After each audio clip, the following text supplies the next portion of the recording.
사마이는 명문가 출신임에도 말이나 가축을 돌보는 일까지 자처하며 몸을 낮췄다. 조조는 사마이에 대한 경계를 풀기는 했지만 여전히 그를 크게 중용하지 않았다.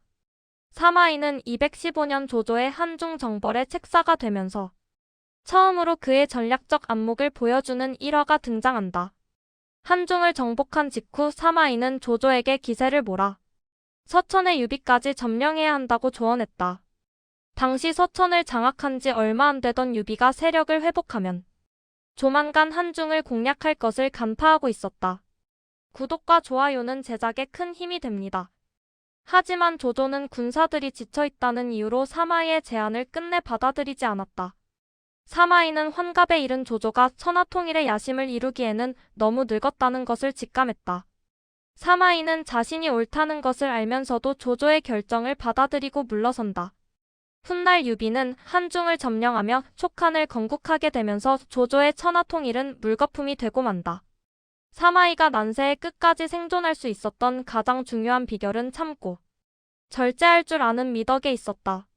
무수한 영웅호걸들이 등장했으나 허무하게 사라져간 이유는 중요한 순간마다 감정을 절제 못하고 잘못된 판단을 내렸기 때문이다. 조조, 유비, 손권, 관우 같은 삼국지의 대표 영웅, 군주들도 마찬가지였다. 때가 아니라고 판단되면 고집을 부리거나 모험을 걸지 않으며 유연하게 처신했지만 기회를 포착하고 결단을 내리면 주저앉고 전광석화처럼 처리하는 추진력도 있었다. 또 가급적 싸우지 않고 이긴다는 전략이었다. 219년 관우가 조조가 있던 수도 허도를 위협한다. 조조는 관우를 두려워하여 수도를 옮기는 것까지 생각했다. 하지만 사마이는 단호하게 반대하면서 배후의 손권을 회유하여 관우를 협공하자는 전략을 제안했다. 사마이는 유비와 손권의 동맹 관계가 실제로는 불안정하며 손권이 형주를 노리고 있다는 것과 관우와의 사이가 좋지 않음을 간파하고 있었다.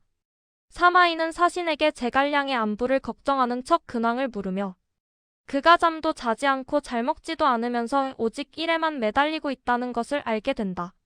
이를 듣고 자신을 혹사하는 제갈량이 오래 살지 못할 것을 간파했다고 하며 식소사번이라는 성어의 유래가 된다. 곧바로 동생에게 편지를 보내 공명제 갈량은 큰 뜻을 품었지만 기회를 보는 눈이 없고 모략에는 뛰어나지만 결단력이 부족하며 전투를 즐기지만 임기응변의 능력이 없다고 평가하며 지금 10만 대군을 이끌고 출병했지만 이미 나의 계책에 빠진 상태다. 그는 이제 패에 물러가게 될 것이다며 승리를 확신했다. 제갈량의 능력과 한계를 가장 정확하게 묘사한 표현이기도 했다. 이후의 전황은 모두 사마이의 언대로 실현되었다. 연애 등 대중매체의 영향으로 제갈량에 비하여 한 수 아래이거나 열등감을 느끼는 것으로 묘사되는 경우가 많았다. 실제 역사에서 사마이는 제갈량의 능력을 인정하면서도 그의 심리를 유일하게 정확히 간파하고 있었던 진정한 호적수였다. 234년 제갈량은 오장원의 진중에서 세상을 떠나고 촉구는 퇴각한다. 어느덧 조조, 유비도 제갈량도 모두 사라진 삼국시대의 끝까지 살아남은 사마이는 말년이 되어 자신의 야심을 드러낸다. 조이는 조조, 조비, 조예의 시대를 거쳐 4대 황제 조방의 시대로 접어들었다. 칠순에 접어든 사마이는 조씨 일족들의 견제를 받으며 퇴물 취급을 받고 있었다. 어릴 때 조조를 속였던 것처럼 일부러 꾀병을 부리며 관직에서 물러났고 염탐을 하러 오는 사람들이 있으면 치매에 걸린 척 열기까지 불사했다. 249년 실권자 조상이 황제 조방을 모시고 수도를 비운 틈에 정변을 일으켜 정적들을 몰살하고 정권을 탈취한다. 위나라의 몰락과 사마씨 정권의 등장을 알리는 고평릉사변이다.